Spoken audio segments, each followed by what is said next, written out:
o início que não gravou. Obrigado, viu, Graciela? Vamos voltar lá. Bom, agora nós estamos entrando no que nós chamamos de reflexos primitivos, ou também chamados de reflexos arcaicos, ou também chamados de reflexos subcorticais. Bom, já falamos algumas coisas sobre eles. Um deles, que se destaca, é o reflexo de sucção, né? Então, tudo que você pôr dentro da boca da criança, ela vai sugar. Verdade, isso a gente já falou. Só que eu disse para vocês que é o seguinte, tão importante quanto era eu saber quando que a criança irá conseguir algumas coisas, por exemplo, ela vai sentar de 6 a 9 meses sem apoio, vai andar por volta de 1 ano, vai segurar a cabeça com 3, tudo bem, isso a gente já está craque. Mas eu falei para vocês que os reflexos primitivos, eles eram tão importantes quanto, mas ele tem um processo de raciocínio ao contrário. A criança nasce com ele e ele perde. Tá? Então é o contrário, observe que a criança nasceu e não tinha, ela tinha e ela perdeu, ela não vai ter que desaprender aquilo. Tá? Isso é fundamental. Tão importante quanto aqueles marcos do desenvolvimento que a criança aprendeu. Né? Então, tanto importante que é quanto aprender algumas situações, é importante ela desaprender outras, ou pelo menos deixar de realizá-las. Uma delas é esse reflexo de sucção. O reflexo de sucção, que é essa capacidade subcortical de que tudo que a gente coloca na boca da criança, ela suga, isto é presente ao nascimento e desaparece até o 8º mês de vida. Tá? Então, tem que perder isso. Concomitante ao reflexo de sucção, e eles são complementares, há um reflexo chamado reflexo de voracidade. O que é o reflexo de voracidade? É qualquer estímulo que você faça na região perioral da criança, então qualquer estímulo que você faça, qualquer toque que você faça em volta da boca da criança, ela vai buscar aquele toque, aquele estímulo, porque ela acha que é a mama da mãe, ela acha que aquilo é alimento. Tá? Isso também já foi seleção natural. Quem não tinha, ficou para trás. Então, todo mundo já viu isso daí em cachorro, né? Espero que todos já tenham visto. Por exemplo, a cadela lá deu, sei lá, 10 filhotinhos. Você olha os filhotinhos da cachorra, eles estão tudo com o olhinho fechado, assim, ó. Eles não enxergam nada. Aí eles vão assim, ó. Eles vão balançando a cabecinha para lá e para cá, e daqui a pouco eles encostam em alguma coisa, aí eles abocanham, porque eles têm de questão primitiva de que aquilo é a mama, é o mamilo da mãe, e aí eles vão ser amamentados. Então isso é uma questão de primitividade, né? Quem não tinha ficou para trás. Então, quando que nós temos isso e quando que desaparecemos isso? Todos nós temos isso ao nascimento, mas temos que desaparecer isto até o 6º mês de vida, tá? E como é que a gente avalia a voracidade? A voracidade, você pode fazer estímulo em qualquer região, um pouquinho, tanto em cima, embaixo, de um lado ou do outro, e a tendência é com que a criança busque esse estímulo, como que ela interpretasse que é o mamilo da mãe, ok? Quando que a criança perde esse reflexo aqui de voracidade? Então, até quando que a criança precisa perder isso? Até o 6º mês, igual eu falei para vocês. Então, até o 6º mês, tudo que você ficar estimulando aqui em volta, ela vai buscar. Se você estimular em cima, ela vai buscar em cima. Se você estimula embaixo, ela busca embaixo. Se você estimula de um lado, ela vai para aquele lado ou outro lado. Muito bem. Só que todos nós temos que perder isso, né? Eu brinco com meus alunos que eu falo assim, ó, todo mundo tem que perder isso, porque se não tivéssemos perdido isso, imagine que qualquer um que você encontrou na rua, você encontrou um velho amigo seu lá, e aí você vai lá dar um beijinho no rosto dele, né? Isso pré-Covid ou pós-Covid, né? Porque no Covid não estamos fazendo isso, mas você vai lá dar um beijo no rosto do teu amigo, aquilo vai virar um beijo na boca, concordam comigo? Se você tivesse ainda o reflexo de voracidade, porque você teve um estímulo aqui e você vai buscar, né? Uma vez eu falei isso na aula, e teve um aluno meu, cara, picareta, falou assim, professor, mas a gente usa essa tática na balada, viu? Então, eles, às vezes, utilizam essa técnica na balada, segundo os meus alunos, onde você vai dar o beijo no rosto e tenta roubar um beijo da menina. Apesar da brincadeira, o reflexo de voracidade a gente tem que perder, isso é fundamental, porque senão você não tem a sequência do desenvolvimento. Então, nós temos que perder quando? Com 6 meses. Então, imagine que você vai avaliar alguém, e essa criança tem 10 meses. E aí você vai lá, tudo que você encosta do lado da boca, ela já vai buscar. Se acontecer isso, lembrem, possivelmente essa criança tem alguma lesão no lobo frontal. Tá? Lobo frontal geralmente leva à persistência do reflexo de voracidade além dos 6 meses. Tá? Então, às vezes, essa criança sofreu alguma injúria cerebral logo no período que nasceu, alguma coisa desse tipo tem que ver, mas está vinculada ao lobo frontal. Então, vamos ver o vídeo aqui para a gente não esquecer. Ó.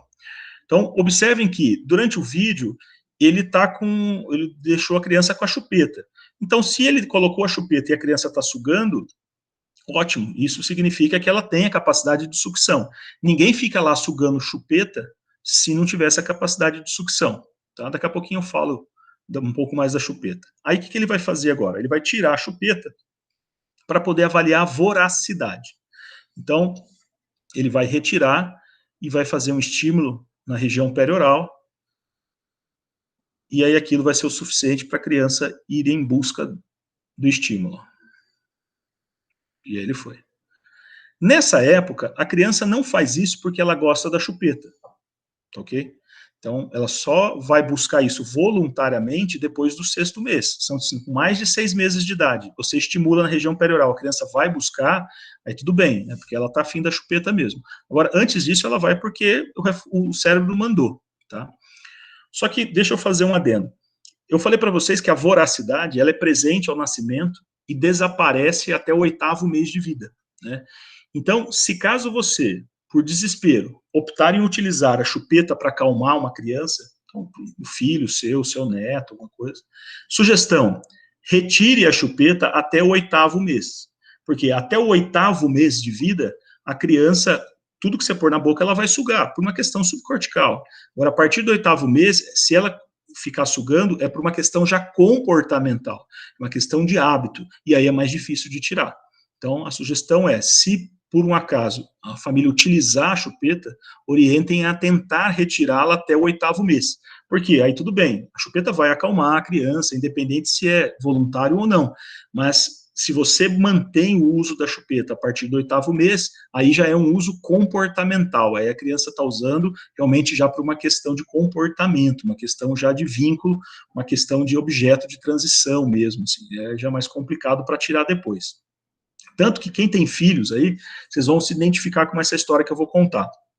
É assim, ó, a criança tem lá 2, 3 meses de idade, se ela não tiver no peito, aí a criança acorda no meio da madrugada e você vai lá e faz uma mamadeira e dá para ela, ela mama e volta a dormir.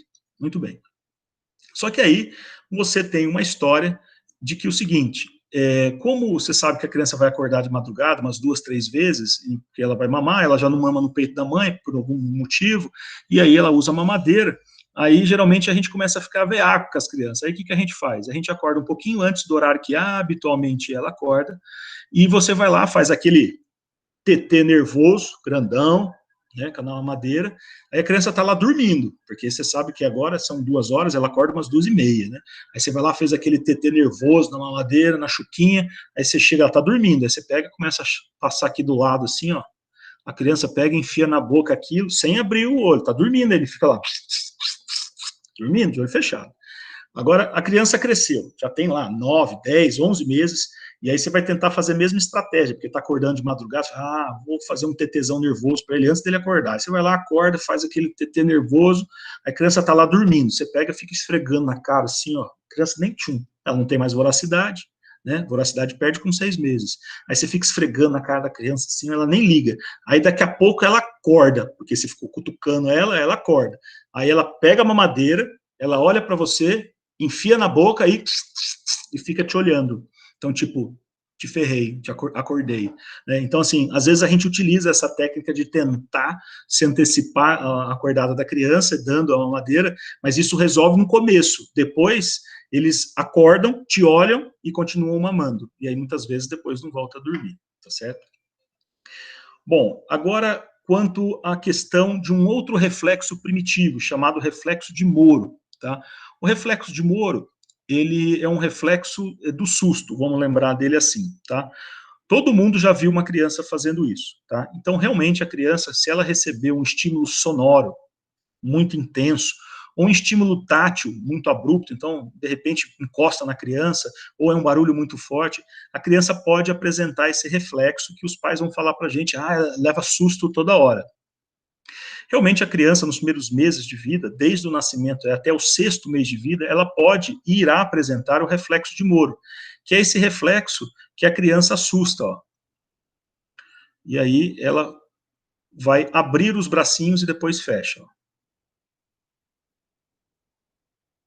Então, observem que a técnica para você desencadear esse reflexo é você faz uma queda abrupta de ao redor de 20 centímetros, ó, do polo cefálico, e aí a criança abre os bracinhos e logo em seguida ela fecha. Então, o leigo vai falar que isto é um susto. Na realidade, isso não é muito bem um susto, na realidade, isso é algo subcortical, onde o paciente ele apresenta essa manifestação nos primeiros meses de vida até o 6º mês.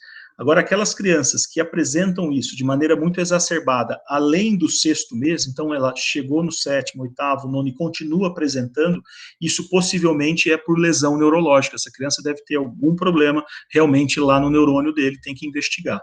Então, crianças que persistem com o reflexo de Moro, além do 6º mês de vida, possivelmente isso também é uma alteração neurológica, tá? Então, de novo, há coisas que são importantes a gente adquirir, mas tão importante quanto há outras que são necessárias que nós deixemos de fazer.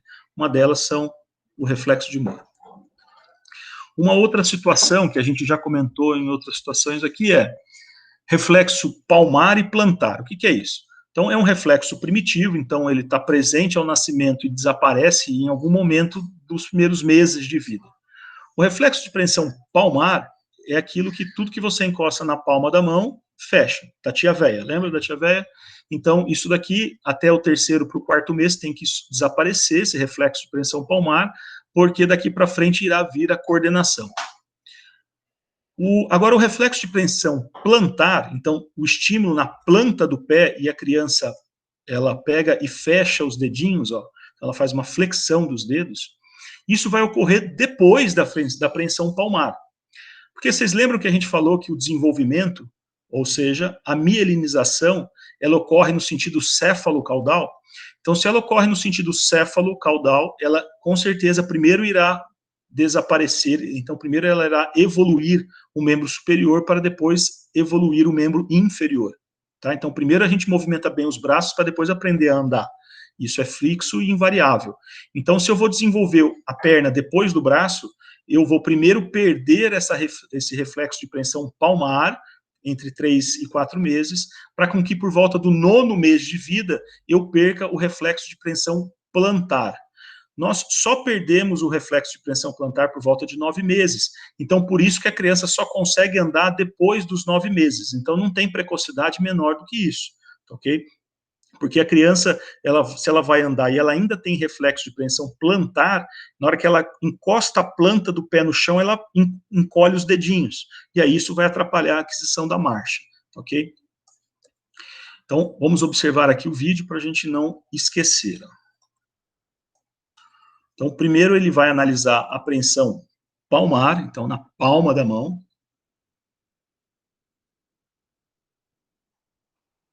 Na palma da mão, você encosta na palma da mão e fecha. Ali novamente, você encosta e ele vai fechando. Olha que bonito que fechou. Muitas vezes, esse reflexo de preensão, ele é tão forte, tão intenso, que você já consegue, só nisso, já trazer a criança até você como se fosse uma manobra do arrasto, tá? Observem agora que vai ficar bem intenso. Tanto que a mão esquerda lá do examinador, ele até fica segurando. E aqui o reflexo de preensão plantar. Você encosta na planta do pé e o dedinho flat, os dedos fletem. Então isso é importante. Desaparecer. Quando que irá desaparecer? 9 meses. Um outro reflexo primitivo, então ele é presente ao nascimento e vai desaparecer em um determinado momento, é o que nós chamamos de RTCA, que é o reflexo tônico cervical assimétrico. O reflexo tônico cervical assimétrico, que é o RTCA, ele também é chamado de Magnus-Klein, tá? É o reflexo Magnus-Klein, que foi a pessoa que relatou ele pela primeira vez na literatura. Ou também ainda, ele tem um nome popular chamado de reflexo do esgrimista, que a criança do nascimento até o 3º mês de vida, ela vai ter uma tendência a lateralizar a cabeça, então a cabeça ficará de um lado só, virada para um lado só, aquele lado do rosto ficará estendido no braço, não, observe que o membro superior fica estendido, fica esticado, e o lado occipital, então na região posterior da cabeça, fica dobrado, fica fletido. Tá? Então, observem que a criança vira a cabeça, a tendência da postura dela, ela virar a cabeça, o lado aqui para ela que ela está olhando, ela estende os braços, e o lado que ela não está olhando, flete os braços. Os membros inferiores irão seguir essa tendência, onde do lado que estendeu, superiormente também irá estender, esticar inferiormente, e isso também é verdade do outro lado, que também ficará fletido, assim como o membro superior. Enfim, entendam que o reflexo primitivo, então, chamado RTCA, que é presente ao nascimento e desaparece até o 3º mês de vida, a criança sempre que virar a cabeça, tem uma versão cefálica, ela irá ter uma tendência do que do lado da face, do rostinho dela, fique com os braços e pernas estendidos, do lado de trás da cabeça fique dobrado, fique fletido, tanto o braço quanto a perna, beleza?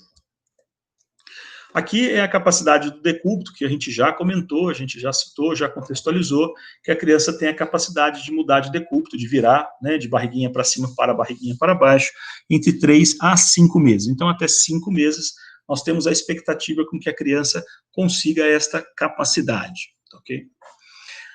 Agora tem algo aqui que não é tão falado, mas que é muito importante, tá? O que acontece entre 8 a 12 meses? Então, de 8 meses de vida até 1 ano, ocorre o que nós chamamos de reflexos posturais. A gente tem que ficar muito de olho nisso.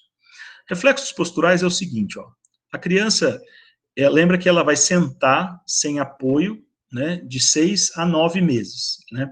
Só que a partir de 8 meses, essa criança que está lá sentada sem apoio, ela está lá sentadinha, do nada. Se você vier e der uma empurradinha aqui de leve nela, ela se segura. Então, assim, ela está lá sentada, você empurra para um lado, ela, opa, põe o bracinho de um lado. Você empurra para o outro, opa, ela põe o bracinho para cá. Então, ela se defende. Nós chamamos isso de reflexo postural. Isso pode ocorrer entre 8 a 12 meses, mas com 1 ano tem que ter. Então, todo mundo com 1 ano de idade, se estiver sentado e você der uma cutucada, ele se defende, ele apoia o bracinho para não cair, tá? Isso chamado apoio positivo ou apoio lateral. Agora, existe um outro reflexo postural chamado de paraquedas. Esse reflexo, as mães não gostam muito que a gente faz, mas é assim, se você pega a criança e finge que vai jogar ela no chão, a criança se protege, ela estica o braço para não se machucar. Tá? Isso é fundamental por uma questão até de cuidados da criança. A criança tem que se defender. Tá? Então, a criança é entre 8 a 12 meses, se você pega ela e finge que vai jogar ela no chão, ela se assusta e coloca os bracinhos para se defender. Tá? Isto, se a criança não adquirir essa capacidade até 1 ano de idade, ela está atrasada. Tá? Bom, aqui nos próximos slides, o que eu separei para vocês? Eu separei algumas coisas que a gente tem que ficar atento se estiver ocorrendo. Porque assim, já que eu disse para vocês que, tudo bem, eu preciso saber o que é normal para eu identificar o anormal. Então, eu preciso saber o que é neurotípico para saber o que é neuroatípico. Tudo bem. Mas existem algumas particularidades quando você está avaliando que aquilo tem que ser considerado como um red flag, tem que ser considerado como um sinal de alerta para você, para com que você fique muito atento àquela criança. Então, vamos lá, eu separei algumas situações aqui para vocês. Então, no primeiro trimestre de vida, então, o paciente tem 1, 2 ou 3 meses de vida, tá? Então, com 1, 2, 3 meses de vida, lembrem, é aquela situação que a criança ainda está toda durinha, semi-fletida, né? Então, se você for examinar esse paciente, for avaliar esse teu paciente, esse teu cliente, esse teu aluno, e ele tiver um olhar muito inexpressivo, pouco interessado no ambiente, você tem que ficar alerta. Não estou dizendo que você tem que falar que esse paciente tem algum problema, não é isso. Estou dizendo que você identificou um sinal de alerta. Vamos acompanhar, vamos observar, né, vamos orientar mais estímulos, mas é importante ficar atento. A criança chegar no fim do primeiro trimestre e ela ainda não segurar nada da cabeça, nem aquele sustento incompleto. Lembre, porque o sustento completo, tudo bem, eu até dou uma ressalva até os 4, mas o sustento incompleto, pelo menos no final do terceiro mês, já tem que ter, né? Agora, existe uma situação que vocês têm que ficar sempre muito de olho. Aqueles pacientes que apresentarem polegares permanentemente aduzidos, fechados, assim, ó, tá? Porque muitas vezes o que acontece? O paciente ele fica com a mãozinha fechada, mas se você vai lá e estimula a mãozinha dele, ele abre. Agora aquele paciente, aquele teu cliente, aquele teu aluno, que você estimula a mãozinha dele está fechada, você estimula essa mão, estimula, e ele não abre os dedinhos, principalmente o polegar, ficando sempre assim, ó. Porque o normal é você fazer isso aqui, ó, igual vocês estão vendo aí no vídeo comigo. Agora, a criança que tem um polegar muito aduzido, ele flete ele aqui e os outros dedos vão por cima, ó, igual tá aqui. Vocês estão vendo no vídeo, tá? O que eu estou fazendo é o anormal. O que está no slide é o normal, né? Então, o normal é quando o polegar fica por cima. Se você tiver um polegar permanentemente aduzido, ele está sempre fechado, está grudado ali na mão, entre aspas, grudado, isso pode ser um sinal de anóxia neonatal, pode ter realmente faltado oxigênio nessa criança, quando nasceu. Fica de olho nisso daí, então, ok? Outra situação, você já está no final do terceiro mês, né, está indo para o quarto e essa criança ainda não tem sorriso social, ou ainda é um sorriso social muito pobre, ela tem pouca interação. Tá? E aí lembrar daquela explicação que eu dei para vocês do sorriso, não é aquele sorriso de canto de boca, não, é sorriso mesmo social, você está brincando com a criança e ela sorri. Toma cuidado em crianças com muita irritabilidade no final do primeiro trimestre, pode não ser nada, tá? Pode às vezes ser só o jeitão da criança mesmo, né? Às vezes a criança pode ser irritada por natureza, ótimo, tá bom, mas a gente sempre tem que ter uma pulguinha atrás da orelha quando vê que a criança é muito irritada. Nada tem posição que melhore, é uma criança irritada, sabe? Pode ser, às vezes, só um refluxo, por exemplo, mas pode ser só cólica, né? Porém, tem que lembrar que, às vezes, quadros neurológicos, nos primeiros meses, apenas irão dar irritabilidade, ok? Bom, agora nós fomos para o segundo trimestre, né? O segundo trimestre, então, eu estou no quarto, no quinto e no sexto mês de vida. Se eu for avaliar a criança e vocês acharem que ela está muito dura, ela tem um tônus muito aumentado. Porque lembra que eu falei para vocês que no sexto mês eu preciso dessa criança mole? No sexto mês eu preciso dela hipotônica, fisiologicamente. Eu preciso dela chupando o dedão do pé, eu preciso dela segurando a mamadeira com o pé. Então lembra aquela foto da criança segurando a mamadeira? Eu preciso no sexto mês de uma hipotonia fisiológica para que nos próximos meses eu tenha reforço do tônus para essa criança ficar de pé e andar. Então, se você vai examinar uma criança que no sexto mês ela ainda está muito hipertônica, te fazendo até mesmo lembrar de uma criança recém-nascida, de tão fletida que ela está, isso pode ser patológico, ok? Tanto que existem alguns graus de ângulo que se você tentar esticar, por exemplo, a perninha da criança aqui, né, e essa perninha não esticar totalmente, isso pode ser patológico. Tá? Isso estou falando no sexto mês, tá? Porque nos primeiros 3 meses será assim mesmo. Ou então aquela criança que você tenta abrir as pernas dela e você não consegue, é muito duro. Enfim, é uma questão de que eu estou na expectativa de que a criança no sexto mês já esteja toda molinha, e aí de repente eu vou examinar ela, vou avaliar ela está dura ainda, está semifletida, vou tentar estender, não deixa, tá? Isso é possivelmente sinal de lesão cerebral, tá? Lembrar que com o sexto mês, eu estou querendo que ela esteja mais molinha, não é hipotônica jogada, sem se mexer, não é isso, ela se mexe, voluntariamente ela está mexendo tudo, os 2 braços e as 2 pernas, mas ela não fica dobrada, ela fica estendida, ok? Lembrar que a criança que está com 4, 5, 6 meses, então no segundo trimestre de vida, ela já tem que estar segurando super bem a cabeça, então se não estiver segurando bem a cabeça, isso é patológico.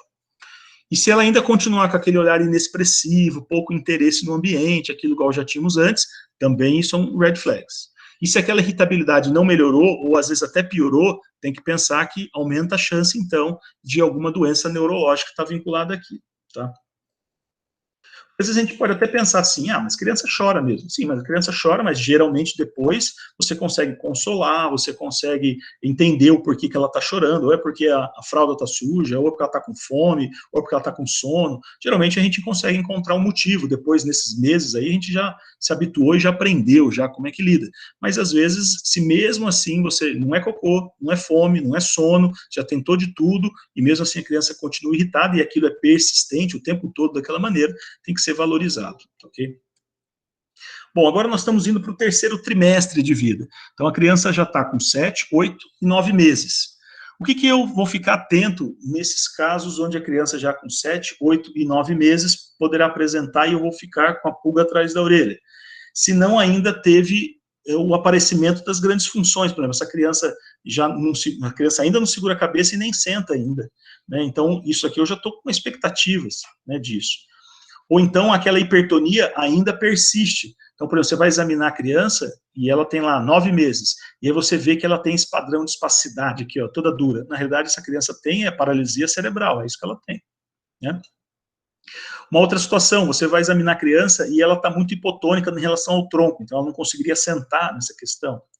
Ela tem uma apreensão muito inadequada, porque as mãos ficam insistentemente fechadas, lembra? Fica lá o tempo todo fechadinho. Então, como é que ela vai buscar os objetos, que eu já queria que ela estivesse fazendo isso há tempos, se ela está com a mãozinha fechada o tempo todo? Observem nessas mãozinhas desse paciente aí da foto, que as mãos ficam cerradas, tá vendo? Elas ficam, os punhos cerrados, fechados, assim, tá?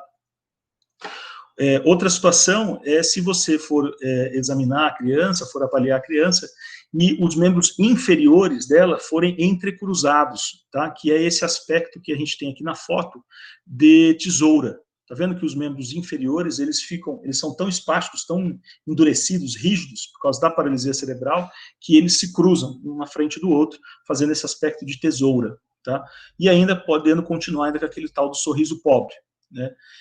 E se caso essa hipotonia acontecer ainda muito intensamente, aqui a gente já está muito velho já, né? Aqui a criança já cresceu muito, e a gente aqui já estamos atrasados, tem que fazer fisioterapia, tem que estimular demais essa criança, porque senão ela vai ficar muito intensamente atrasada.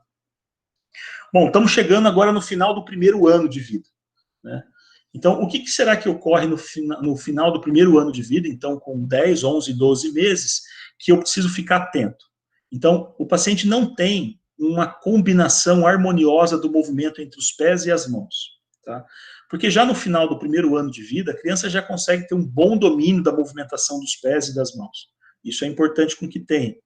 Se você coloca esse paciente de pé, né, com apoio, as mãos e membros superiores permanecem inativos. Isso vai ter que ficar bem atento. Por exemplo, porque uma coisa é você colocar a criança de pé e aí ela já querer se mexendo, né? Se você faz isso no sofá, ela já vai querendo se mexer.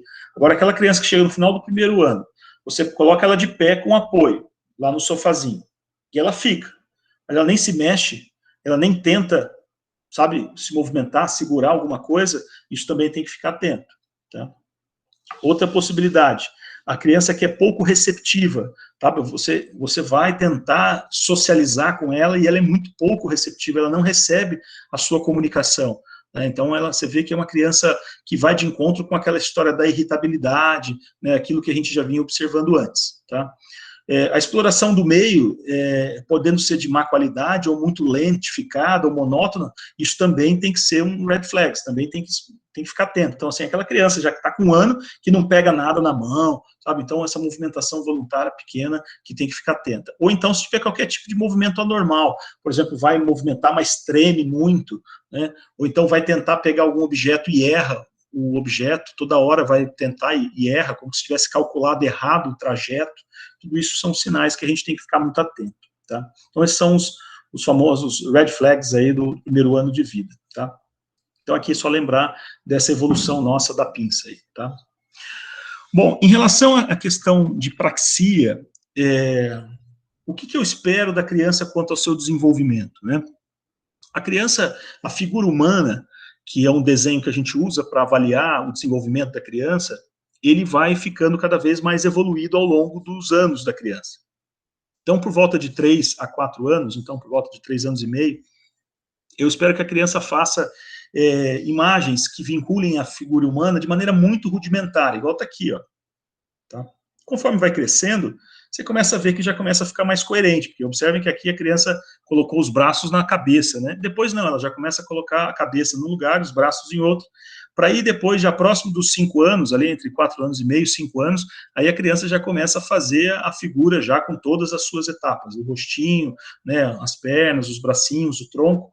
Só tem que tomar cuidado, porque é o seguinte, ó, a gente vai lá e estuda, né, e a gente fala que a criança com 4 anos e meio, ela precisa fazer uma figura humana do jeito que está aqui, ó, com a cabecinha, com o tronco, com os braços e com as pernas. Mas aí você pede para a criança fazer, ela faz igual essa de 3 anos e meio, aqui, ó, e ela já tem 4,5. Aí você pergunta assim para a mãe, ô mãe, ele sempre desenha as pessoas desse jeito aqui? A mãe fala, nossa, ele nunca desenhou, eu nunca dei lápis para ele. Então, assim, como é que eu vou ter a expectativa do que aquela criança, ela já desenha aquilo aos 4 anos e meio, se a mãe nunca nem expôs ela aquilo, ela nunca tentou ensinar?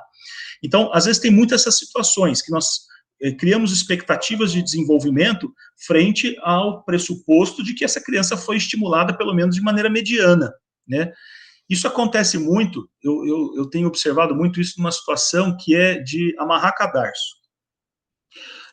Talvez muitos de vocês já sabem essa informação, mas qual é a idade que a criança tem que saber amarrar um cadarço? 7 anos. Do ponto de vista prático, neurológico, a criança tem que saber amarrar um cadarço com 7 anos de idade. Muito bem, então, isso faz parte da minha rotina de questionamentos. A criança chega lá no consultório, a criança já tem 7 anos, 7 ou 8 anos, eu olho para o pé da criança, e aí eu vejo um sapato de velcro. Aí eu falo, mãe, ele sabe amarrar cadarço? Não, não sabe não, doutor. Você acredita que ele não sabe amarrar cadarço ainda? Eu falei, muito bem, mas por que a senhora não comprou um sapato de cadarço para ele? Não, porque ele não sabe amarrar o cadarço. Mas a senhora já ensinou ele a amarrar o cadarço? Não, nunca ensinei. Então, como é que eu vou ter esse propósito de que eu acho que a criança tem que aprender a amarrar um cadarço aos 7, 8 anos de idade, pela sua função neurológica, só que ela nunca foi ensinada? Então, eu preciso expor essa criança ao aprendizado e de maneira frequente. Né? O que ocorre muito, assim, os pais vão lá, ensinam uma vez, a criança não consegue. Ah, larga a mão. Dá sapatinho de velcro mesmo, que é mais fácil. Bom, aí não tem jeito de aprender. Então, a minha opinião é que criança acima de 7 anos não tem que ter sapato de velcro. É sapato de cadarço. Ah, mas aí vai me dar trabalho, porque vai desamarrar, vou ter que parar e amarrar o cadarço do meu filho. Sim, isso é bem-vindo ao mundo dos filhos, é assim mesmo, é trabalhoso. Então, eu vou ensinar uma vez, 2 vezes, 3 vezes, 4 vezes. Se precisar, eu ensino 1000 vezes.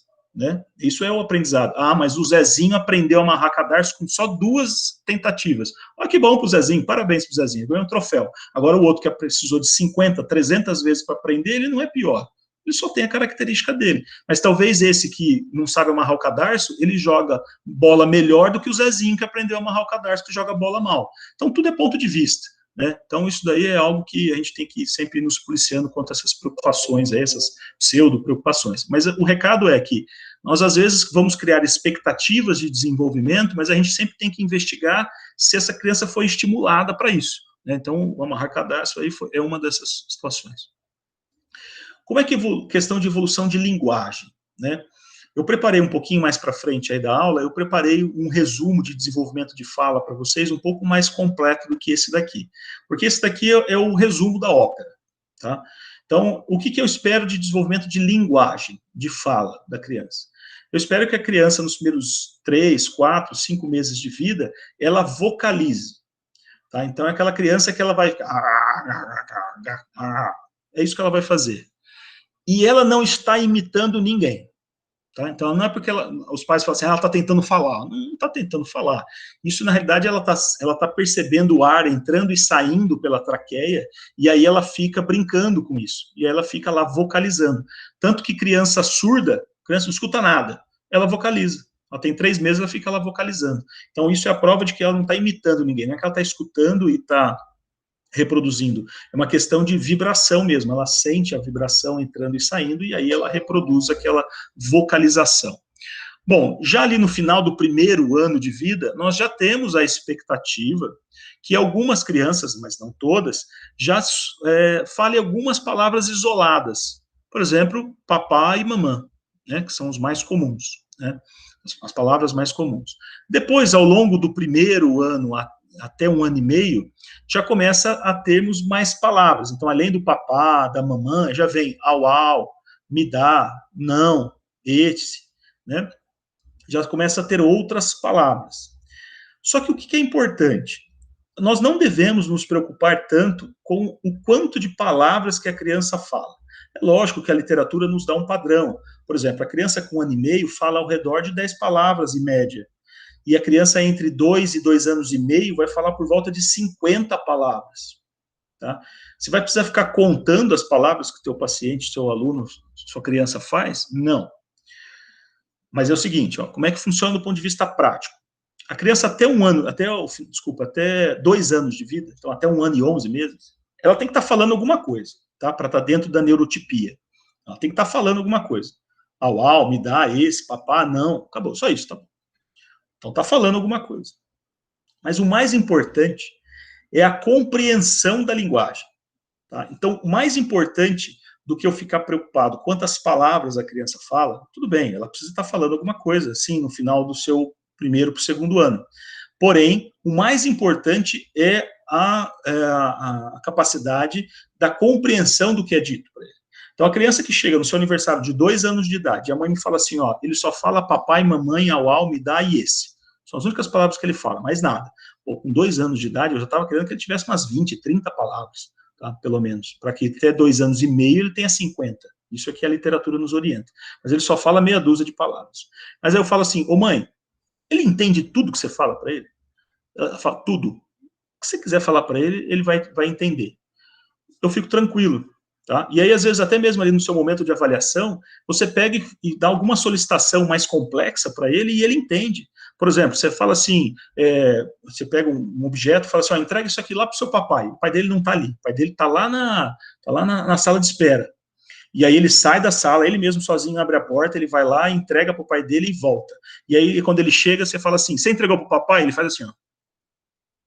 Pô, então ele compreendeu, ele contextualizou com você, ele se comunicou com você. Mesmo que a comunicação expressiva dele, em palavras, é pouca. Mas mais importante é a comunicação não verbal do que a verbal, tá? Então, fico muito mais preocupado para aquelas crianças que não estão tendo a comunicação não verbal. Então, aquela criança que não te olha nos olhos, aquela criança que você pede e ela não te entende, essas crianças são preocupantes. Essas que falam um pouco, na grande maioria das vezes, é apenas um atraso de linguagem mesmo, uma disfasia, né, de expressão. Né? Então, essa que é a evolução, pelo menos, em linhas gerais, da linguagem. Depois, um pouquinho mais para frente, eu fiz um resumo melhor para vocês de mais detalhes quanto ao desenvolvimento de linguagem. Para com que nós tenhamos a expectativa de que ao redor de 3 anos de idade a criança já fale tudo. Tá? Então, com 3 anos de idade, eu já tenho a expectativa com que ele fale constantemente várias frases, já de 3, 4 palavras, algo muito mais complexo. E muitas vezes eles falam até plural, tudo, tá? Nessa idade é bem bacana. É que eles vão reproduzir aquilo que ele escuta a gente falar. Né? Tem que lembrar que a criança aprende pelo reflexo de imitação. Né? Então, isso chama função de neurônio espelho, a gente vai trabalhar isso no finalzinho da aula, que as crianças têm um aprendizado baseado na questão de neurônio espelho, ela vê fazendo, ela vai realizando também. Tá? Então, assim, se todo mundo em casa fala errado, eu achar que a criança do nada vai surgir falando plural e adjetivos extraordinários, isso não vai acontecer. A criança vai expor aquilo que ela está recebendo de informação. Né? A gente sabe que a criança não é uma completa tábua rasa, onde a gente só coloca informação e ela reproduz. A gente sabe que não é isso, mas porque tem questão genética, tudo isso envolvido. Porém, o ambiente é importante, lembrem disso, né? A genética é fundamental, mas o ambiente, ele constrói os pormenores. Quanto à evolução de controle de esfíncteres, né? A gente já citou algumas coisas aí entremeadas na aula de hoje, mas quando que eu vou começar a ter a expectativa de ensinar uma criança a ter o controle do xixi? Antes de 1 ano e meio, jamais. Tá? Não tem nenhuma expectativa disso. Tá? O ideal é a gente começar a ter expectativas desse controle para não ter muita assim, algo que dê errado. É melhor a gente ter essa expectativa do controle do xixi de dia depois dos 2 anos. Tá? Isso é gradual. Tá? Primeiro é o controle vesical, então do xixi, de dia, tá? E aí depois começa a ter o controle do xixi da noite, tá? Então, primeiro é o controle do xixi do dia, para depois ser o controle do xixi da noite. Quando que eu vou começar a pensar no controle do xixi de noite? Pelo menos a criança tem que já ter uns 3 anos e meio, para assim, para ser otimista. Só que tem que lembrar que a gente pode aceitar até os 5 anos de idade a criança não ter o controle do xixi da noite. Agora, o controle do xixi de dia, até com 3 anos e meio, a gente já tem que ter. Tá? Então, primeiro a criança controla o xixi de dia, depois ela vai controlar o xixi da noite. Depois que controlou o xixi de dia, ela começa a ter o controle também das fezes, o controle do esfíncter anal, tá? E depois, tanto de dia quanto de noite. Lembrar que sempre vai ocorrer primeiro em vigília, então sempre acordado, para depois de alguns meses, às vezes até ano, ocorrer o controle noturno. Né? E para que depois de 5 anos e meio, por volta de 6 anos, depois dos 6 anos não pode mais ter problema de xixi na cama, né? Até porque depois dos 3 anos e meio, já até xixi de dia eu já não estou aceitando mais. Então, enfim, é uma situação que a gente tem que ter essa ideia de mensuração de normalidade, de tanto a tanto, não precisamos ser tão xiitas assim que, nossa, eu tenho que começar a controlar o xixi da minha criança com 18 meses. Você pode tentar, mas se você tentar e ele não te responder a isso ainda, calma, não fique desapontado. Tem que ir tentando. Isso tudo é muito gradual e muito, muito natural. Se tivermos dificuldades nisso, o pessoal da terapia ocupacional estão altamente treinados para nos ajudar nos controles dos esfíncteres. Tá? Então, crianças que me dão trabalho nessa questão de controle dos esfíncteres, eu não perco muito tempo, não. Eu já encaminho para a TO, porque o pessoal da TO tem uma visão bem bacana terapêutica quanto a isso daí. Tá? Então, às vezes a gente fica lá tentando orientar os pais, tudo mais, e muitas vezes a TO, com técnicas bem específicas, eles conseguem ter melhoras bem bacanas, tá? Então, o pessoal da TO nos ajuda bastante nessa questão, tá? Tomar cuidado numa situação assim, ó, que aquela criança que ela já estava segurando o xixi, tanto de dia quanto de noite, e ela começa a soltar, tá? Então, ela já tinha o controle dos esfíncteres e ela começou a desaprender isso.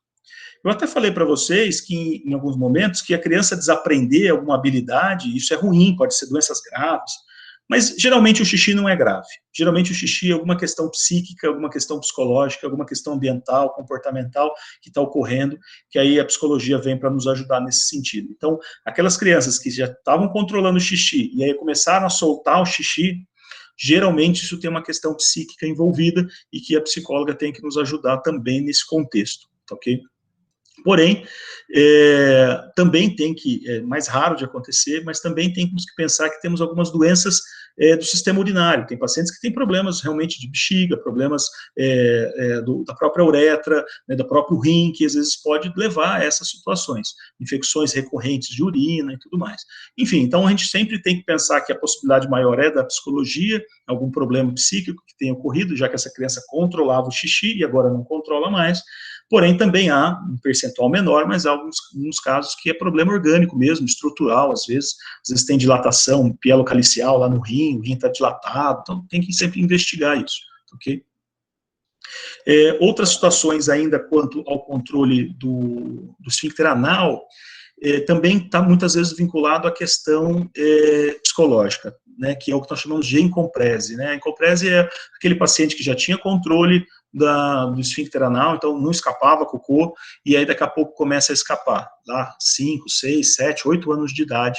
Então a mãe começa a falar que está sempre borrando lá um pouquinho a calcinha, a cueca. Isso pode ser uma constipação crônica, pacientes com constipação intestinal crônica, eles podem ter essas perdas, né, porque o cocô fica muito duro, ou então também pode ser problemas psicológicos, tá? Correndo por fora dessa situação, não estou dizendo que você vai ter que pensar de maneira absoluta sempre nisso, tá? Mas o pessoal da psicologia sempre levanta um pouco a bandeira de que quando você está tendo, se você tinha controle dos esfíncteres, tanto vesical, que é do xixi, quanto do anal, que é das fezes, e você volta a ter o descontrole deles, você tem que pensar em ou violência doméstica ou até mesmo violência sexual, tá? Então tem que ficar atento nisso, principalmente em menininhos mais velhos, aqueles meninos lá que já têm 9, 10 anos de idade, e aí começa a perder fezes na cueca, sabe, não tinha isso e está começando a fazer isso, sabe, então uma criança que você vê que começa a ter um pouco de embotamento, começa a ter um pouco de dificuldade na socialização, não quer ir para determinados lugares, pensa fora da caixa. Há relatos, não vai ser sempre, obviamente, mas há relatos de abuso sexual nisso, ok?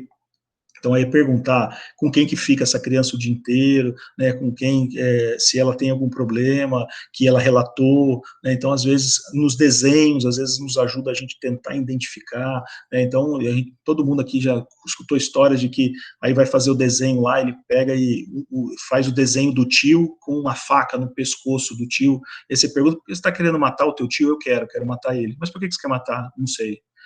Opa, aí tem a história da Incomprésia, porque o tio na jogada, você entendeu? Então você começa a fugir um pouco daquilo que a gente consideraria, é só um trauma psicológico que aconteceu. Então, é um baita de um trauma psicológico, obviamente, mas existe uma conotação ambiental grave aí, né? Então, ficar sempre atento a essa situação. Tá? Quanto à evolução do desenvolvimento do sono, né? Como que seria a evolução esperada do sono das crianças? Né? Então, sempre vão fazer a pergunta assim para vocês, ó. O meu filho, ele vai dormir todos os dias às 10 horas e acorda às 5h30. Então, ele dormiu das 10 às 5h30. Então, ele dormiu 7 horas e meia. 7 horas e meia é um bom sono para uma criança grande já, 9, 10 anos de idade? A pergunta não é o importante ser o tempo de sono, porque o tempo de sono ele é relativo. O que é importante é eu perguntar, tá bom, mas e como é que ele é depois no outro dia? Ele fica bem disposto? Ele tem energia? Ele corre, brinca, reclama que está muito cansado? Como é que ele é? Nossa, acorda às 5h30, tá ligado no 220, fica super correndo o dia inteiro. Então tá ótimo, 7 horas e meia para ele está sendo suficiente. Se não fosse suficiente, ele não estaria disposto dessa maneira no outro dia. Né? Então, a questão de tempo de horas, isso é muito relativo, muito relativo. E a gente tem que individualizar. É que muitas vezes os pais, eles querem que a criança durma o tanto que eles querem que a criança durma, e não o tanto que a criança precisa para dormir. Né? É lógico que eu não estou dizendo que você vai deixar a criança dormir durante 3 horas, não é isso. Não existe a média realmente próxima das 8 horas ali, que é o raciocínio que a gente faz, as crianças dormirem. Porém, algumas crianças vão dormir menos, assim como há crianças que vão dormir mais. O importante, então, não é o tempo que a criança dorme, apesar da gente aceitar, sim, essa média de 8 horas de sono. A questão é o como a criança, apesar do tempo de sono dela, como ela é no outro dia. Tá? Porque, por exemplo, para eu poder fechar um diagnóstico de insônia na criança, eu tenho que ter repercussão daquilo. Lembrar que insônia é a dificuldade para iniciar e ou para manter o sono. Isso é a definição de insônia. Então, muitas crianças têm dificuldade para iniciar o sono. A mãe fala, nossa, eu consigo fazer ele dormir só meia-noite. Meia-noite que eu consigo fazer ele dormir. Então, tudo bem. A mãe está tentando fazer ele dormir desde as 9. Então, ele tem uma dificuldade para iniciar o sono. Vamos julgar assim. Só que aí ele dorme meia-noite, que é a hora que a mãe consegue. Aí ele acorda 9 horas. Tá ótimo. Então, tá ruim para a mãe, porque o moleque vai dormir meia-noite. Mas para a criança tá bem, ele vai acordar às 9 horas, ele compensa depois disso. Aí tá a falha. Porque se eu quero que a criança durma mais cedo, o que eu tenho que fazer? Acordá-la cedo. Então é fundamental, a criança tem que acordar cedo. Então, assim, fisiologicamente, o nosso cérebro está preparado para o sol se pôs, foi embora, você dorme. O sol aparece, você acorda. Isso é o fisiológico do sono nosso. Tá? É que pela cultura, pela evolução da espécie, pela luz elétrica, né? Então a gente começa a dormir cada vez mais tarde. Mas uma questão cultural, uma questão ambiental. Né? Então, assim, o ideal é que fisiologicamente o sol vai embora, a gente dorme, o sol aparece, a gente acorda. A criança não é diferente disso. Né? Então, a criança, assim que possível dormir à noite, durma, e ela vai acordar assim que o sol aparecer, ou próximo disso. Tá? Então, não tem problema nenhum. Então, se você quer melhorar o sono de uma criança, o pulo do gato é acorde cedo. Vai lá, deu 6 horas, acorda a criança. Ah, mas tadinho, ele foi dormir meia-noite, eu não vou acordar ele 6 horas, então não reclama que ele foi dormir meia-noite depois de novo. Né? Então, para você fazer a criança dormir mais, é igual a gente, pega lá no final de semana, no domingo, Todo mundo está acostumado a acordar às 6 horas da manhã, 5:30 da manhã, aí chega no domingo a gente acorda às 7:30, né, porque nem isso a gente consegue até esticar tanto. Aí acorda às 7:30. No domingo à noite a gente vai dormir mais tarde. Só porque eu acordei 1, 2 horas depois daquilo que a gente já está acostumado do dia a dia da semana. Então, assim, um pouquinho a mais que você já dorme de manhã vai te atrapalhar a indução do sono da noite. Então, fundamental é orientar as famílias a acorda essa criançada cedo. A criança tem que acordar cedo, né? Essas crianças que ficam acordando 9, 10 horas, acordar meio-dia, então, isso para mim é pavoroso, né? É inadmissível isso daí, tá? Até mesmo nos adolescentes, tá? Então, eu escuto isso o dia inteiro. Ele não gosta de dormir cedo. Mas que hora que ele vai dormir? Vai dormir às 4 da manhã. E acorda que horas? Às 2 da tarde. Pá, não dá, né? Então, isso é falta de organização, isso é falta de estrutura familiar. Então, assim, se ele quer dormir às 4 horas da manhã, não tem problema. Às 6 horas você vai lá no quarto dele, você abre a porta do quarto dele, deixa aberto, pode fazer barulho, conversa, levanta, vamos me ajudar. Eu duvido que naquele dia que ele acordou às 6 horas da manhã, indo dormir às 4, ele vai dormir de novo às 4 da manhã. Não vai.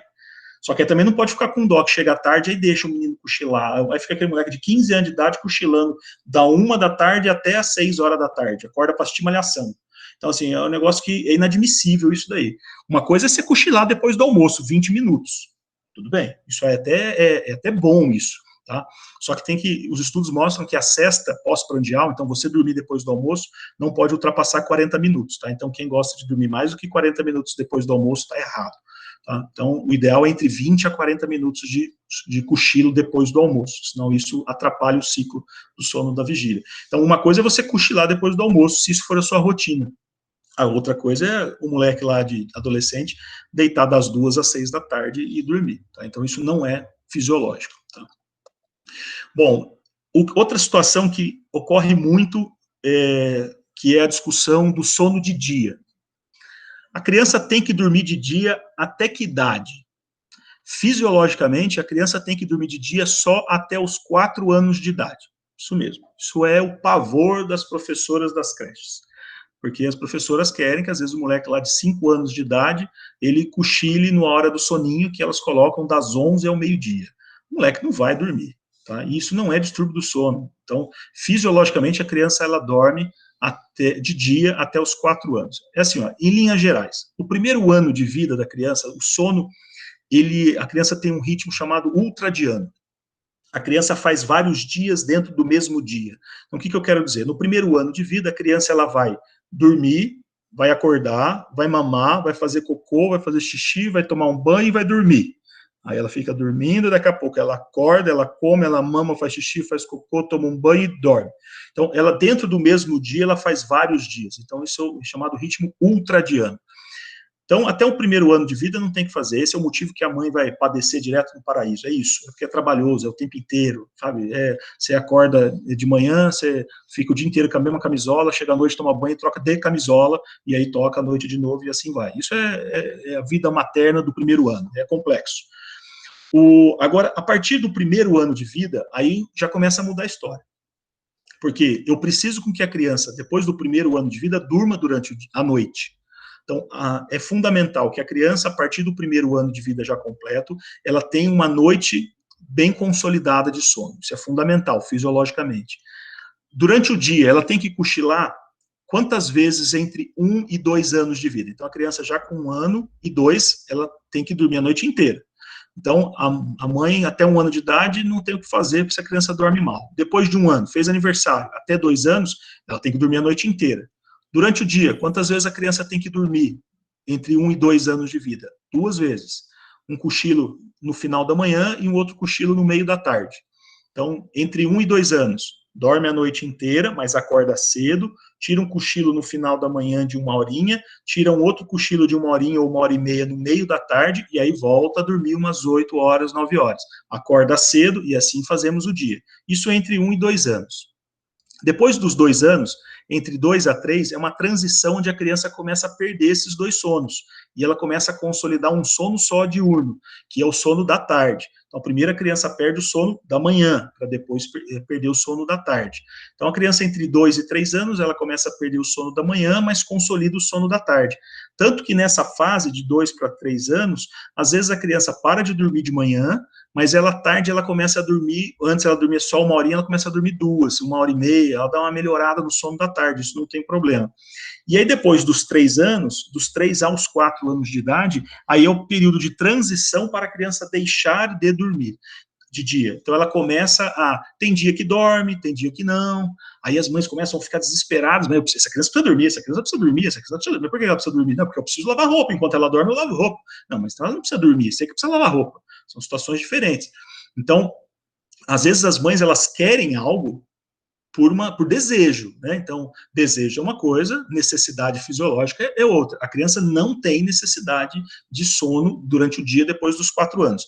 Ah, mas o meu filho, eu consegui fazer ele acostumar a sempre tirar um cochilo depois do almoço, e ele já tem 7 anos de idade. Ah, tudo bem, não tem problema. Se você conseguiu isso, que bom, bom para você, bom para ele, é ótimo, não tem problema. Mas eu não posso exigir isso da criança. Eu não posso fazer a criança lá de 7 anos de idade, deita e dorme. Você tem que dormir. Como você não está dormindo? Não, isso não é fisiológico, esqueçam isso. A criança tem que correr, pular, fazer um monte de coisa mesmo, ok? É que às vezes a gente confunde os nossos desejos. Outra situação, celular. A criança, ela pode usar celular? Então, eu vou responder para vocês de 2 maneiras. Eu vou responder como médico, pediatra, e vou responder como pai, né? Então, vamos lá. A criança, pela Sociedade Brasileira de Pediatria, a criança não pode ser exposta a nenhum tipo de tecnologia até os 2 anos de idade. Nenhuma. Nenhuma tecnologia, eu estou dizendo que não é celular, não é televisão, não é iPad, não é DVD, não é computador, não é nada. Nenhuma tecnologia criança até os 2 anos de idade. Essa é a orientação da Sociedade Brasileira de Pediatria. Tá? Vou agora como pai. Se você conseguir, você me conta o segredo. Tá? Não dá. Tá? Não dá. Tá? A gente até tenta. Isso aí é igual refrigerante. Né? No primeiro filho, a gente até tenta, fala, eu não vou dar refrigerante, não vou dar refrigerante, não vou dar refrigerante, não vou dar refrigerante. Chega no segundo filho, você dá o refrigerante logo pro menino, você sabe que vai se entupir de refrigerante na festinha depois. Então, assim, tem coisas que a gente deseja, que a gente tenta, mas nem sempre a gente consegue. Mas só da gente estar tentando, só da gente estar tentando diminuir, pelo menos, já é válido. Melhor que se a gente fala assim, que se dane, vai, deixa o menino aí ficar no celular o dia inteiro. Aí lascou tudo. Então, a gente tem que tentar sempre nos policiar, em tentar deixar o mínimo possível, né? Mas assim, também privá-los totalmente da tecnologia, eu acho muito complexo isso daí, porque também eles não vão acompanhar depois. Eu vejo isso muito aqui no hospital com o pessoal da neurocirurgia. É assim, os residentes, que são esses médicos que acabam a faculdade, que entram para a gente para fazer neurocirurgia de especialidade, aquele garoto que jogou videogame desde pequenininho, que é neurocirurgião, entrou na residência de neurocirurgia, ele vai ser neurocirurgião, vai estudar durante mais 5 anos, além da faculdade, para ser neurocirurgião, para operar a cabeça. Só que o moleque, você vê que ele é bem nerdão mesmo, assim, joga videogame o dia inteiro. Ele opera super bem, porque a gente opera a cabeça desse jeito, por joystick, igual o videogame. Então, olha só, imagina que se a mãe desses meus estudantes de neurocirurgia aqui falasse assim para ele, você nunca vai ter contato com videogame, que videogame é coisa do demônio, você nunca vai entrar em contato com... Eles iam ser péssimos neurocirurgiões, porque eles não iam conseguir operar com joystick. Porque a apraxia que eles conseguem hoje é porque eles foram desenvolvendo durante todos esses anos. Então, assim, existe uma outra visão frente a essa questão da tecnologia, tá? Qual que é a minha visão? Essa é uma visão pessoal, isso não está na literatura. Eu acho que o erro nosso é a gente utilizar a tecnologia para as crianças não nos perturbarem. Aí que está o erro. Uma coisa é eu fazer, por exemplo, botar um vídeo lá no YouTube, coloco lá um vídeo super estimulatório para a criança. Qual o problema? Eu estou estimulando a criança. Agora o problema é, eu estou cansado, eu não quero brincar com meu filho hoje. Filho, fica com meu celular, fica assistindo o vídeo aí. Então, observe que o problema não está no vídeo, não está na tecnologia. A tecnologia está aí para nos ajudar, na realidade. Né? Então, imagina se não tivesse tecnologia, a gente não estava tendo esse curso hoje. Então, a tecnologia não é vilã de nada. O vilão da história somos nós mesmos, que às vezes utilizamos a tecnologia para as crianças não nos darem trabalho, sabe? Então, assim, fica aí, assiste aí um videozinho. Tá? Então fica aí, fica quietinho. Tá? Então aí é o contrário, na realidade nós que estamos errando, nós estamos utilizando a tecnologia para o nosso benefício. Né? Então aí não, agora eu tenho que usar a tecnologia para o benefício da minha criança. Então assim, se for para colocar um vídeo estimulatório, um vídeo educacional, qual o problema? Né? Agora a gente ficar assim, condenando a tecnologia, eu acho que é algo discutível aí. Tá? Mas enfim, a Sociedade Brasileira de Pediatria orienta a gente não expor as crianças até os 2 anos de idade.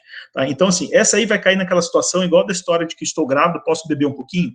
Então, se alguém nos perguntar, vocês vão falar que não pode. Mas por dentro, vocês sabem que difícil de não conseguir isso daí, tá? A tecnologia tem o lado bom, o lado ruim, a gente tem que sempre ir pesando isso daí. Bom, mas aí existe uma coisa muito básica.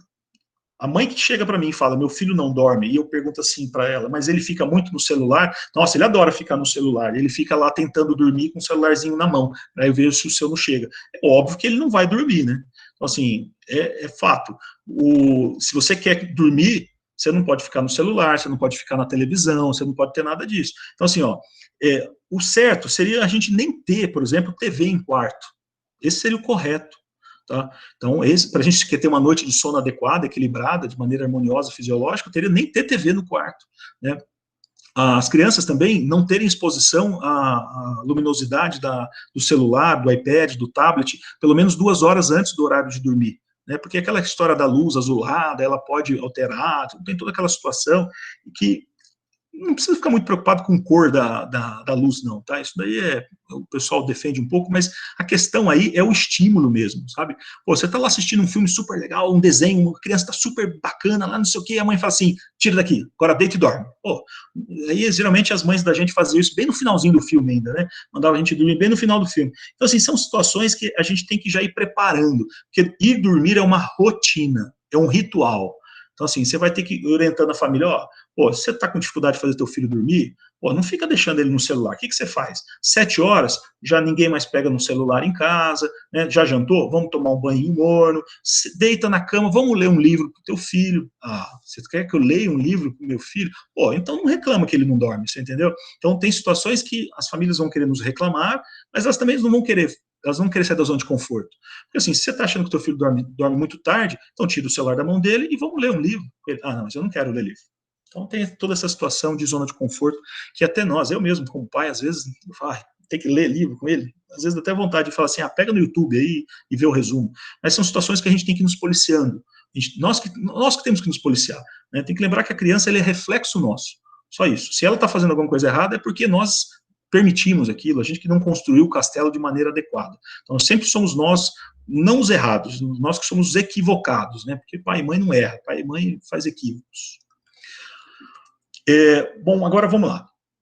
Isso aqui vocês vão usar para o resto da vida, tá? Que é o teste de Denver, que eu deixei disponível para vocês lá no WhatsApp.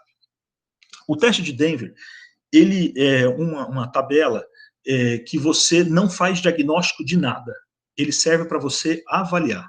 Tá? Então, ele vai te ajudar na questão de análise, ele não vai te ajudar numa questão de diagnóstico, mas ele te dá um substrato para o diagnóstico muito interessante. O teste de Denver, ele, classicamente, ele é utilizado para as crianças desde o nascimento e até os 6 anos de idade. São 125 itens, tá? Mas esses 125 itens é de todas as idades juntos. Então, não significa que você vai avaliar 125 itens de todas as crianças quando for avaliar. Não é isso. Tá?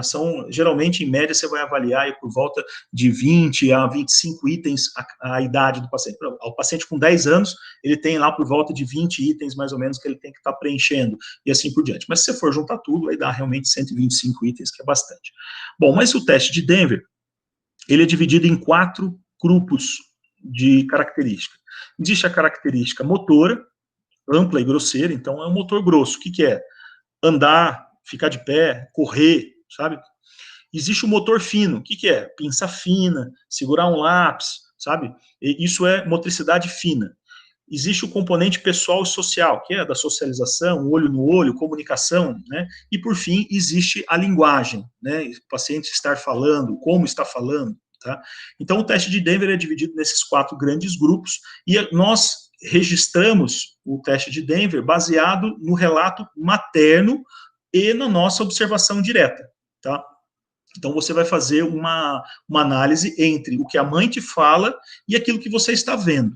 Tá? Se caso você ficar incoerente, você nem assinala aquilo que ficou incoerente, ok? Então, toda vez que você olhar para uma criança, assim, eu estou olhando para essa criança, para o Zezinho aqui, e eu preciso saber se ele tem um desenvolvimento neurológico bom. O que eu tenho que fazer? Na tua cabeça, você tem que dividir em 4 grupos.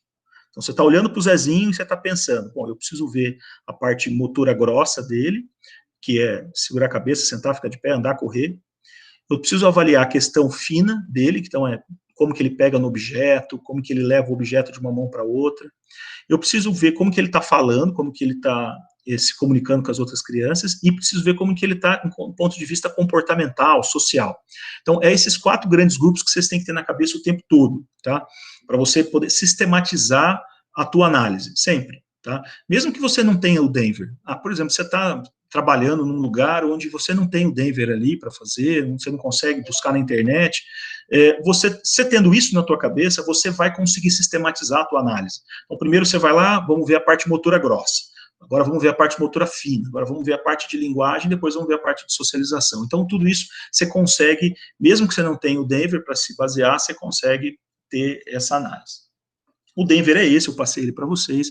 Vocês podem utilizar o Denver sem problemas, tá? Porque o Denver, ele não tem que pagar para utilizar ele, tá? Ele não tem direitos autorais, ele é liberado para o uso de grande massa, tá?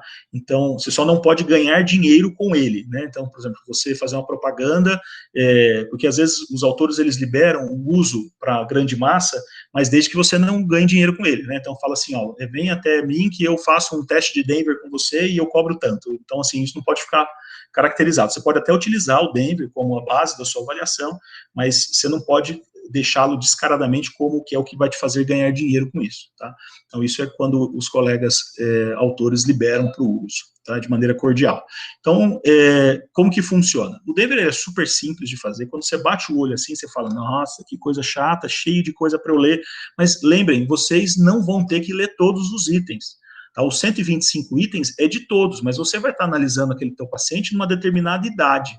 Então, observem que você tem lá em cima, ó, em meses, né, e depois você vem em anos, ó. Então, lá, 2 meses, 6 meses, 9 meses, 12 meses, 15, 18, 24 meses, aí depois vem 3 anos, 4 anos, 5 anos, 6 anos, lá em cima, no alto. Então, esse valor daqui da referência, você passa uma linha imaginária, né, e você vai poder analisar os 4 grandes grupos, daquela idade do teu paciente. Você não precisa ficar lendo tudo aquilo, tá ok? Então, vamos lembrar que você vai ter as questões vinculadas a pessoal social, as questões motoras, as questões de motora fina, né, e as questões de linguagem e as questões de motor grosso. Então, ele é dividido, assim, em partes. Então, aí cada um com as suas cores aí, que eu fiz só para ficar didático, tá? Lembrar que o teste de Denver, ele não tem nada a ver com intelecto, tá ok? Então, ninguém está querendo mensurar quociente intelectual, nada disso, tá? Então, é uma situação que é para suspeição clínica, de análise de desenvolvimento, ele nem diagnóstico faz, ele é para suspeição clínica, só isso, tá? Só não, né? Na verdade, ele nos ajuda em muito, tá? Então, só tem que lembrar que ele não é teste de inteligência, que às vezes os pais podem achar que é isso. Como que faz? Você pega uma linha imaginária e passa em cima da idade do teu paciente. Então, aqui eu peguei e escolhi 12 meses. Então, você está avaliando nesse exato momento uma criança de 12 meses de vida. Então, o que você faz? Você passa uma linha imaginária nesses 12 meses, e aí o que vai acontecer? Vamos pegar qualquer exemplo aqui do onde está passando a linha vermelha, tá?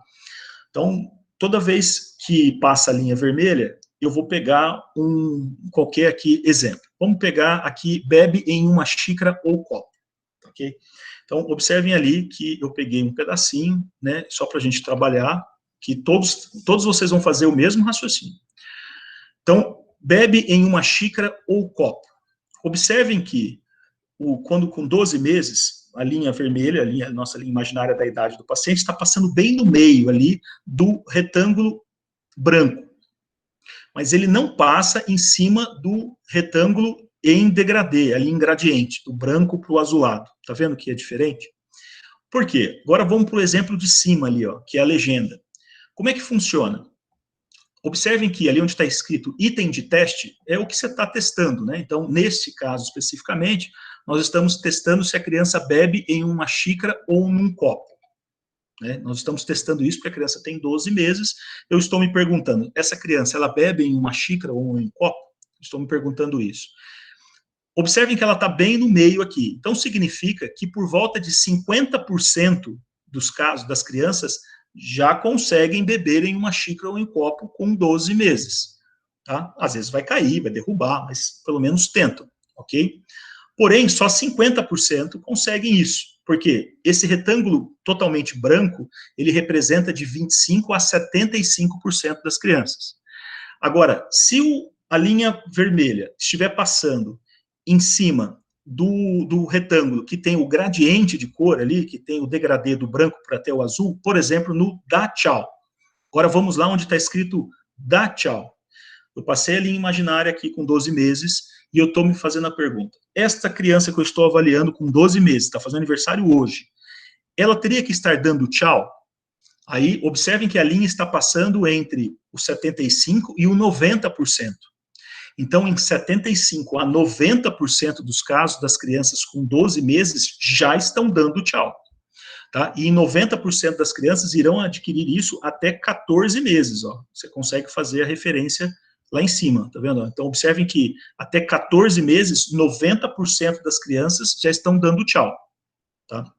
Então, observem que você tem aqui várias variáveis, então, de bater palma, de colocar blocos, sabe, torre de 2 cubos ou de 4 cubos, e você consegue ter esse raciocínio de que metade já esteja fazendo, ou só 25%, que seria um quarto, que esteja fazendo, ou não, 75% esteja fazendo. Agora, o importante é com que aqueles que já ficou para trás já estejam sendo feitos. Ok? Então, agora eu vou dar um outro exemplo para vocês. Então, primeiro a gente deu um exemplo que estava passando no retângulo branco. Depois a gente deu um exemplo do que estava passando no retângulo de degradê. E agora a gente vai dar o exemplo para vocês de bater palmas. Ó. Bate palmas. Observem que a linha vermelha, a imaginária da idade, já está além do nosso 75% a 90%. Então, eu espero com que a criança já realize tudo que está para o lado esquerdo da minha linha vermelha. Tá? Então, ela já tem que estar realizando. Aquilo que estiver em cima do quadrado branco, pode até ser. Aquilo que está em cima do quadrado, do retângulo em degradê, ele já deveria estar fazendo, mas eu não estou cobrando tanto. Eu peço para ele voltar daqui um tempinho para eu ver se ele fez. Tá? Agora, aquilo que ficou à esquerda da linha, ele tem que estar fazendo. Tá, ok? Então, com isso, você consegue ir analisando. As primeiras vezes que você usa o teste de Denver, pessoal, você demora 1 hora para fazer. Depois, você faz em 5 minutos. Tá? Você vai fazendo, você já, de bate pronto, você já consegue resolver ele bem tranquilamente. Tá? Então, é um teste de apoio que vocês têm, que te dá muito substrato clínico para análise, para avaliação, e principalmente, se você for ter que fazer laudo de alguém, você vai ter que se basear em alguma coisa. Você não pode fazer um laudo falando que é o que você acha.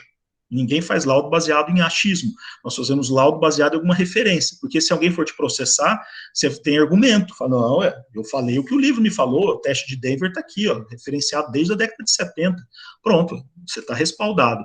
Então, quando você for fazer um laudo, uma avaliação global do paciente, sempre procurem fazer a coisa. Você pode, obviamente, todo mundo tem a sua impressão individualizada, do que eu acho, mas toda vez que vai para um laudo, é melhor você usar critérios referenciados. Aí o Denver é a minha sugestão para vocês para análise de desenvolvimento. Com isso, vocês ficam altamente respaldadas, ok? Aí existe uma outra visão da situação agora.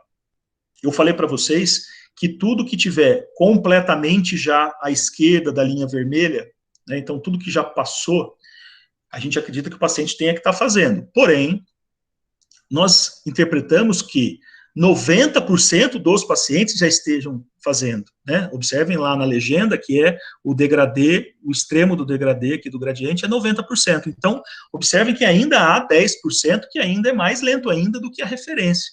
Porém, a gente tem que valorizar, ok? Então, nós partimos do pressuposto que a criança tem que estar fazendo o que está à esquerda, apesar de existirem algumas crianças que estarão nesses 10% aí. A gente também tem que fazer essas ressalvas.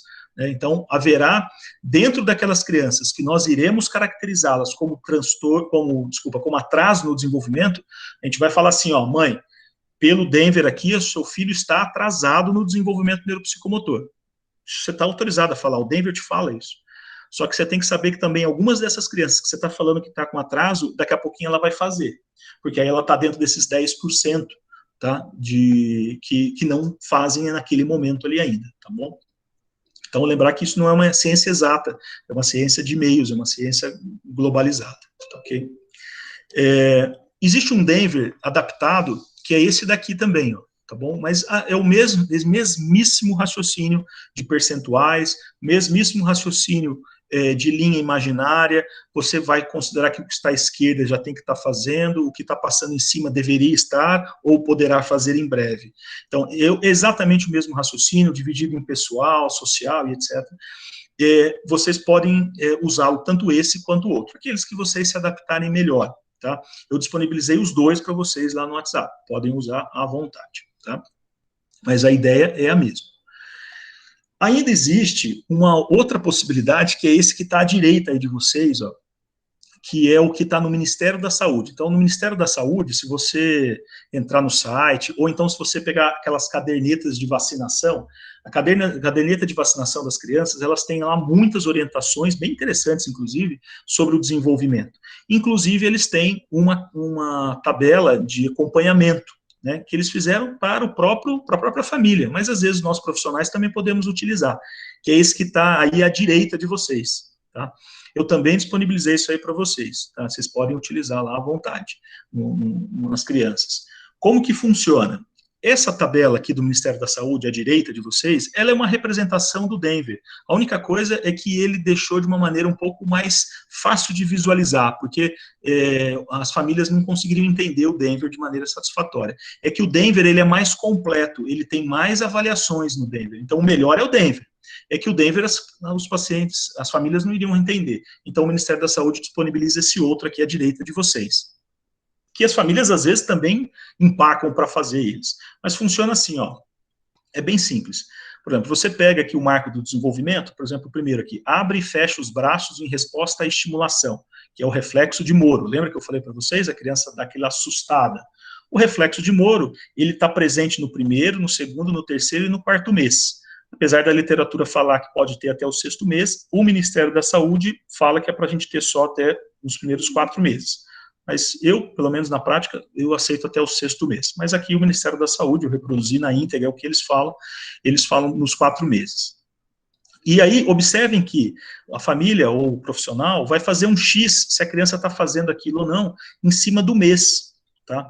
E o que está em destaque, em negrito aí, por exemplo, está em cinza, é a época que ele deveria estar fazendo, tá? Então ele tem que fazer naqueles quadradinhos cinzas ali, ele não pode fazer no quadradinho branco. Então, quando você vai preencher esse marco do ficha de desenvolvimento do Ministério da Saúde, você tem que tentar deixar o X, tentar não, né? O X deveria estar em cima do cinza, tá? Esse que é o ideal. E não em cima do branco. Se ele estiver em cima do branco, ele é atípico, tá ok? Então, as duas fichas são extremamente simples de serem feitas. As primeiras vezes que nós vamos fazer, eu vou ser bem sincero com vocês, a gente acha que é um bicho de 7 cabeças, pessoal. Mas, ó, você vai usando, quando você vê, você faz com o pé nas costas, rapidão, assim, ó, rapidão, tá bom? Minha sugestão para vocês, quando forem realizar o Denver, pinte o Denver, tá? Por exemplo, eu não falei para vocês que é diferente, são áreas diferentes, área pessoal, motor fina, motor grossa, linguagem. O paciente conseguiu, vai pintando aquilo, tá? E porque aí você consegue ver bem essa divisão entre as áreas de análise, tá bom? Bom, agora a gente vai dar um pause, que são 3:06, vamos dar 20 minutinhos. Vamos fazer menos, 15 minutos, tudo bem para vocês? A gente volta, só o tempo de fazer um xixi, tomar uma aguinha ou um café, e a gente volta, então, às 3:20, pode ser? Vocês aguentam? Tá bom? 15 minutinhos, então, descansam lá um pouquinho, só fecha o olho e já, daqui a pouco volta. Tchau, pessoal, daqui a pouquinho a gente volta, 15 minutos. Acabou?